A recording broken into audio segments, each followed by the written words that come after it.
there's dirt on my hands. Hello YouTube, Boss Rino. Welcome to my channel. So ito titignan tayo Goosebumps Top 5 kasi napakagaling nito. At trip na trip kong magpanoorin ng mga video nito. Ang pamagat ito ay multo sa loob ng recycling booth. Nakuha sa camera. So excited na ako dito. Huwag natin patagalin. Tirahin na natin to bago pa tirahin ng iba. Para lamang sa mga taong matatagang loob dahil maaari itong magdulot ng disturbance sa inyong mahimbing na pagtulog.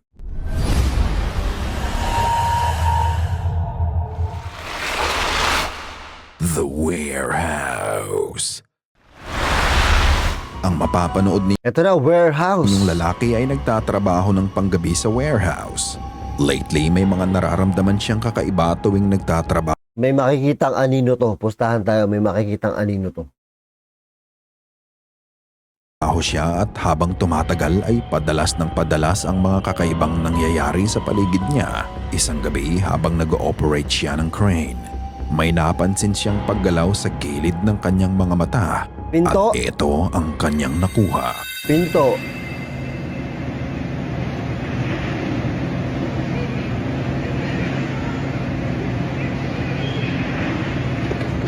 Oh my God. Oh, tapang mo, pare. Hayop ka. Buksan mo ilaw. I'm about to quit. Nagsimula siyang mag-record nang mapansin niyang gumagalaw ang pinto sa likod niya ng mag-isa. Madilim sa loob ng kwarto na yon at wala din siyang ibang kasama. Pinuntahan niya ang kwarto pero wala naman siyang ibang nakita. Isang beses, tinawag siya ng boss niya para tanungin kung may iba siyang kasama sa trabaho. Nang tanungin niya kung bakit, ipinakita na lang ng boss niya ang CCTV footage. Panoorin. What the fuck? No, I ain't seen this. Oh my God. Oh my gosh, may aninong puti. Sa video, makikita mo ang puting outline ng tao na naglalakad sa loob ng warehouse. Bagya pa itong pumanik sa hagdan sa kanan bago ito bumaba at naglakad pa kaliwa. Although malabo ang video, pero malinaw mong makikita ang paggalaw nito. Haunted nga kaya ang warehouse na pinagtatrabahuhan niya o may iba pang paliwanag sa mga nangyayari? Wow. It's fucking insane, y'all. Alam niyo, hindi ko gagawin yun. Yung, katulad doon sa gumalaw yung bintana doon sa kasama ko si Maisog, hindi ko lalapit, di kasi ganun yung reaction ng mga duwag. Kasi kung bubukas yung pinto yon, hindi ko pupuntahan yun. Hindi ko pupuntahan yun. Agad-agad Siya pinuntahan niya agad-agad eh. Diba? Ako hindi ko talaga pupuntahan yung kaagad. Hindi totoong hindi reaction ng tao talaga na pag nakita na para may gumagalaw, lalapitan ka agad. Itong inundin no. Just watching. Isang gabi, nagkakatuwaan lang ang isang pamilya. Nire-record lang ng ina ang asaran ng kanyang mga anak sa kanilang kwarto at unaware sila na meron na palang nanonood sa kanila.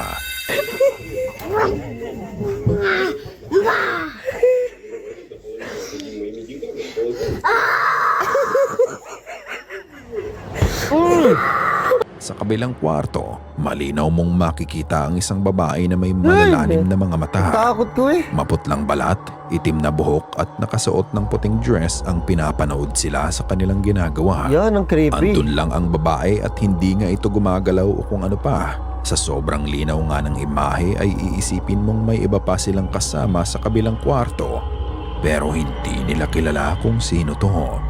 Maaari ding manikin ang nakitang ghostly figure pero hindi natin masasabi kung ano talaga ito. Did the family captured something supernatural that night? Or is it something else? Ang alam ko lang, Nay, kung ano man yon, nakakakilabot ang itsura nito. Ano nyo, bumalik talaga yung takot ko. Nagsunod-sunod yun eh. Simula, ito na naman. Kaya, sabi sa inyo, si Maisog girl talaga, may magnet sa multo yun eh. Diba sa school, kasama namin siya. Kasama namin siya sa Pangasinan. Ang dami namin nakuhunan. May magnet talaga sa multo yung babae na yun. In the fog. Umaga nang nagmamaneho ang ama ng poster ng video. Ang sabi niya may nakikita siyang shadow figure sa isang parte ng daan. Ayon din sa ama, tuwing foggy ang panahon, doon laging nagpapakita ang anino. Kaya nung araw na yon, naisipan niyang i-record ang kanyang daan papuntang trabaho. At katulad ng inaasahan niya, muli nga niyang na-capture ang shadow figure.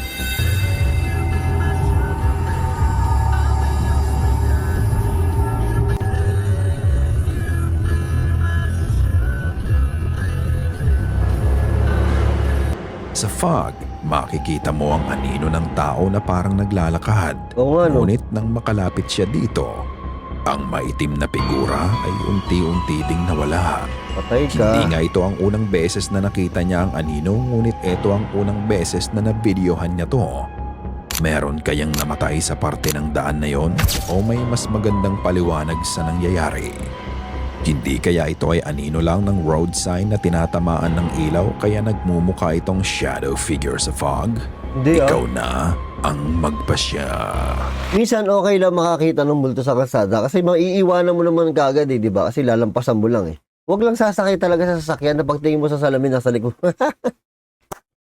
Wala na, matatakotin na talaga ako. Creepy doll. Ang short videong mapapanood nyo Kala ko totoong baby, walang yan pala manika. ay kuha pa noong 2017 kung saan ipinapakita ng kapatid ni Tessa ang kanyang American Girl doll. Ang mga manikang ito ay may iba't ibang character at bawat manika ay may kasamang istorya tungkol sa iba't ibang period ng American history. Bukod doon ay customizable din ang ganitong manika na pwede mong itulad sa appearance mo or kahit sinong gusto mo. Habang nagve-video ang kapatid manika. niya ay ipinakita lang niya ang manika nang bigla na lang mangyari to. Right now, but yeah, I didn't go in with any eyeshadow because I didn't want Gaga. you guys to Gaga yun Ay, grabe. see eyeshadow Hindi ko masyado nakita right now, but yeah, I didn't go in with any eyeshadow because I didn't want you guys see that. Habang nagkukwento siya, ang manika ay bigla na lang humarap sa kanya. Makikita mo na hawak ng bata ang dalawang kamay nito nang lumingon ang manika patungo sa kanya. As if buhay ito at parang may gustong sabihin sa kanya.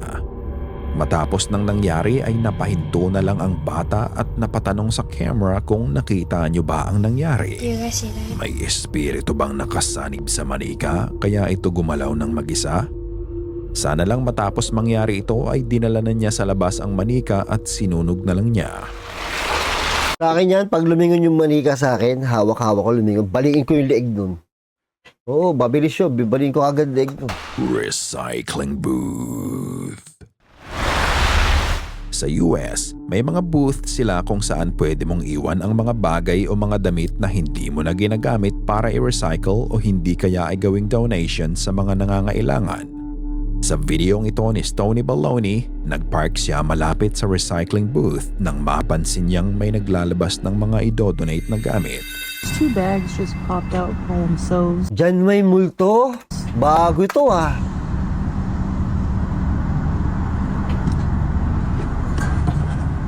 Is there someone in there?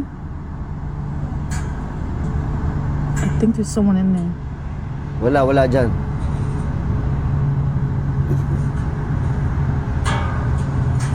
Oh!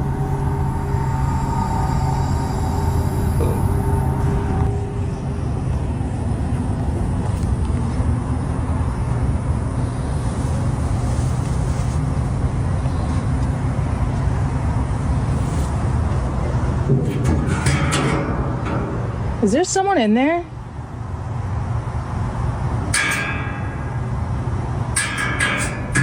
Can't even see.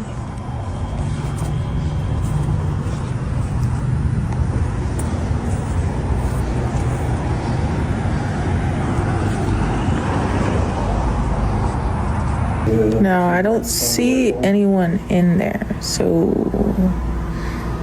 at this point, I just think I'm crazy. So weird.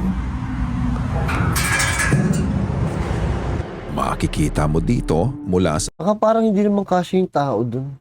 loob ng booth Kasi meron pa palang pinto eh. Meron pa palang parang harang sa loob eh. ay may nagbalibag ng plastic bags palabas. Pero imbis na matakot ay nilapitan pa niya ang booth para tignan kung may tao sa loob nito.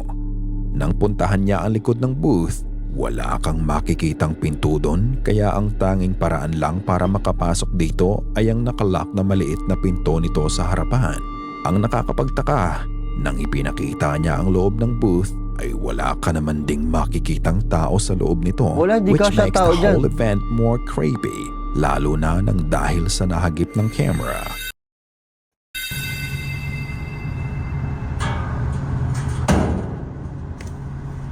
Nakita mo ba yon?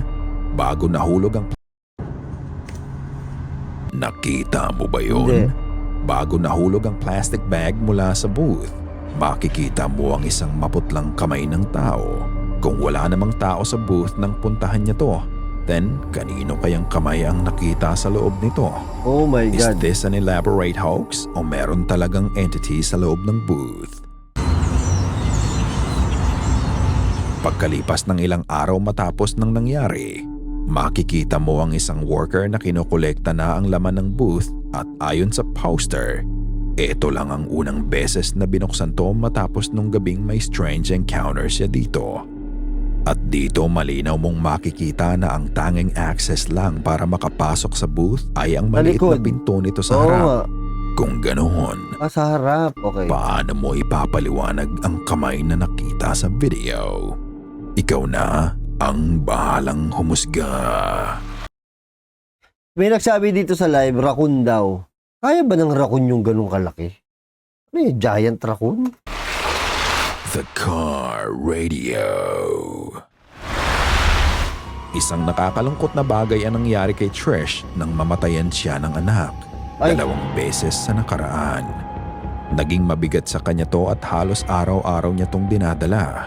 Isang araw, habang naglilinis siya ng kanyang kotse, nagulat na lang siya nang bigla na lang bumukas ang radyo ng kanyang sasakyan mag-isa. Mahigit isang oras na niyang nililinis ang kotse bago ito mangyari. At ang kantang tumugtog sa kanyang radyo ay Heaven Must Be Missing an Angel. Nagmumulto I-mute yung lang anak natin niya. ang parte ng video na may kanta para makaiwas sa copyright. Pero inilagay naman niya ang lyrics nito sa kanyang video. Ang akala niya ng una ay nasa bulsa niya ang susi at aksidente niya itong napindot sa bulsa niya kaya umandar ang radyo ng kotse pero wala pa sa kanya ang susi.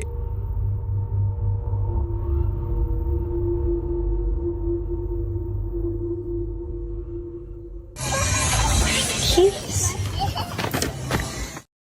Minumulto siya ng anak niya. Tapos, dapat di siya matakot, no? Naglakad siya pabalik sa bahay at doon niya nakita na naiwan pala niya ang susi sa lamesa. Nasa bahay Parang yung susi. hindi nga daw insidente ang nangyari kung hindi isang mensahe. How? Oh. Walang cut yung camera. Nandun yan, ha? How? Matapos niyang i-post ang video na to, marami ang nakisimpatya sa kanya ngunit ang iba naman may napansin ding kakaiba. Dami napapansin. Ang dami napapansin. Pakinggang mabuti. Jeez. Yun nga, may bata. Akala ko naglalaro lang sa gilid niya. Jeez. Maririnig mo ang tawanan ng mga bata nang lumabas siya sa kotse. Coincidence nga lang ba ang nangyari o talagang nagpaparamdam ang mga anak niya sa kanya? Gusto lang ba nilang sabihin sa kanya na okay lang sila at nagbalik sila bilang anghel para sa kanilang ina? Katulad ng dati, ikaw na ang magpasya. Ikaw na ang bahalang humusga. Jeez. Sana ay kinilabutan ka sa mga So, yung kanina daw sa dress, yung sa ano pala, yung sa basurahan, parang ano, recycle. Sabi ni Max Damon, may pack of raccoon kung tawagin. Gays, 3 or more than maaari multo or raccoon lang. Walang raccoon doon. Multo yun. Yan. Thank you sa panonood at see you next video. Tirahin na natin to.